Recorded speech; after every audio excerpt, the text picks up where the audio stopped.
it did come out now that Sinner's returning to the tour this week that he actually did consider quitting during all the doping case and everything that was going on, and that he was feeling very uncomfortable in the locker room with players looking at him differently during the Australian Open. He felt like at one point just walking away from tennis. What do you make of those comments? Do you think they're kind of understandable given all of the sort of shenanigans around the ban and all the anti-doping criticism that's coming out of the whole tennis world? Chris? Ooh. I think the PR machine has switched into gear. He is returning. He's very much Sympathy. in Rome. And I think it's a case where some of the quotes he's come out with, I didn't feel like I'd done anything wrong.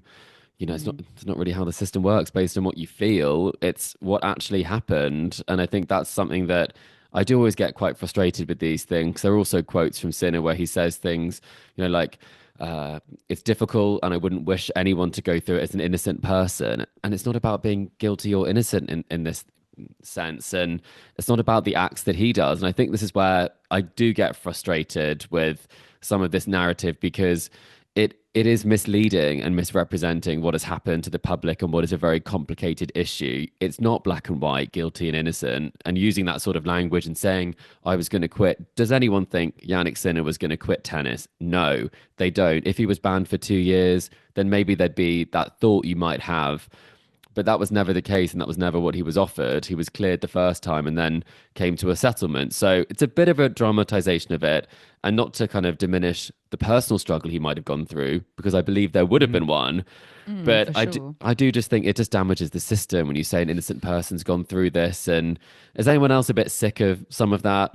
It's not about that. It's about the fact that you're responsible for your team. Your team made a mistake. You put out your statement, and if you want us to move on, then please just stop Yeah. talking about this innocent piece. I think Sharapova did it well and said, I've done my ban. That's in the past, and I'm not Let's talking look about it forward. anymore. Yeah, I I think empathize with him sort of saying he didn't feel comfortable being around the tennis That community and can't be people fun. looking at him and no, thinking about him. You do feel judged, don't you? And I can understand that, but at the same time, I think he just, he needs yeah. to take it and Is it accept kind it. of trying to garner sympathy, saying, "Oh, I almost quit. Oh, you should Mm. be so lucky I'm still here and I'm back playing." The only thing I would add to it is, if as you said, Kim, I totally get where he might have had those moments of personal struggle, but in a weird way, it shows to me his test of character and resilience, because he won the Australian Open. So to think he was going through all of this, and I know there were kind of, we're kind of like, in hindsight, like looking at these things, but the fact that he went and still won everything just shows, I think, how much he can maybe put up with negative things that aren't decided. He doesn't know what the outcomes are going to be, and still put his best tennis out on the court. I still think, to me, that is something that I've kind of taken from this, is that he is able to handle maybe the Mm. pressure or anything that's happening to him. And I think even there's maybe some debate on him, and people are always going to have maybe a negative kind of outlook on Sinner because of this. I don't think you can take away the fact that it's been impressive that the tennis he was able to put together in Melbourne to win the title with all this going on. Well, the US Mm. Open as well. I think we talked about at the Mm, time his ability to compartmentalize what was going on off court. yeah, incredible. And even when we didn't even know about the tests for so long in the lead up to the US Open. So again, that's not something you can take away from him, and it's something that is very, very impressive. His resilience. Given that resilience, do we think he was going to quit tennis? Nah, No. not that would be an extreme reaction. He's Yeah. physically fit, isn't he? It's He's not a young. No. yeah. Nike would be Especially how the furious. rest of the the tour Maybe. has been Yeah. playing. I think that's like it's hard to take that, I guess, seriously when you're seeing kind of your competitors around you sort of stumble and not take this opportunity. It feels almost like the perfect time to come back and Yeah. add more pressure to the locker room. It's like, you've had your chance, you missed a step here, I'm back and I'm ready to take hold of it. So I think it's interesting from that perspective, although it sounds like he wants to down China as much as possible. I mean, I don't know how this is possible when you're going in as the number one seed to your home tournament, but trying to downplay those expectations. Well, that's why you would, right? You'd have to. But I think, are you saying, Joel, that he was thinking about quitting, then he saw that no one else was playing very well, and he decided there's a chance to make some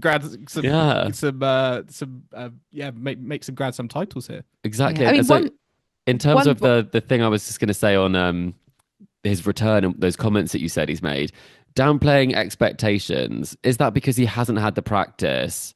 Or it is because there's going to be this absolute microscope on everything that he's doing?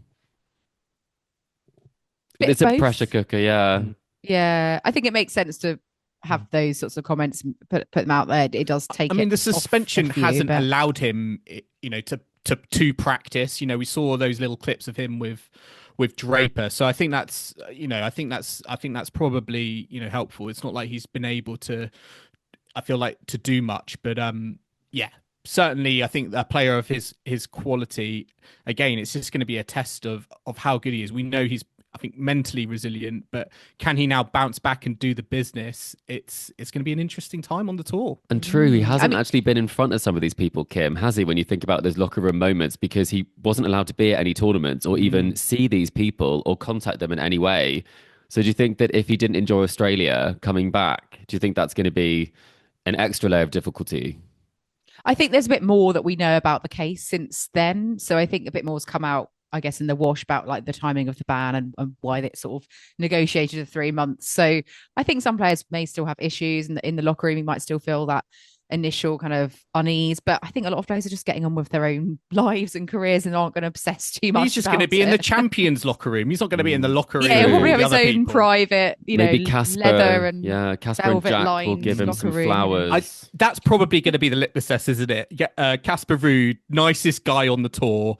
It'd be interesting, I think, to see how his react, because if he reacts in a slightly kind of maybe unsure, uncertain way, maybe people will look at that. I can't see him doing that. I can't see him shunning him, especially Jannik Sinner. It'd be hard to shun because he's got his PR machine out again to announce that he's launched a foundation, the Jannik Sinner Foundation, which is going to be focused on empowering children through education and sports.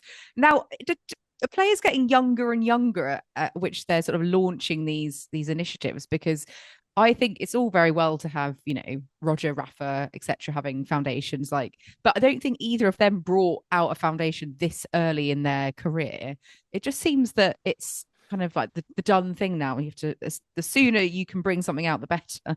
But am I being cynical with that? I mean, I was going to be cynical and say the timing of this on the eve of returning, it's almost like they'd like the focus to be on something else, but obviously take nothing away from the fact that when these things are set up, you do hope they're run properly and they do give back and they do make a difference. And it sounds like absolutely. That's very much the intention. And, these players are pretty much their whole industries from such a young age now. I think the money is crazy, the fame and the impact. So hopefully this will do, a lot of good. And he's got many, many years of running this foundation, into the future. As you say, Kim, it's very early on for him. Absolutely. I noticed they've got Formula One, people who like F1, Stefano Domenicali. He's the CEO, I think, of this foundation, or he's on the board of directors, but he's heavily involved in F1, isn't he? So obviously got some top people involved in it. So I'm sure it will do well for and obviously helping to inspire the next generation of Italian youngsters through sport.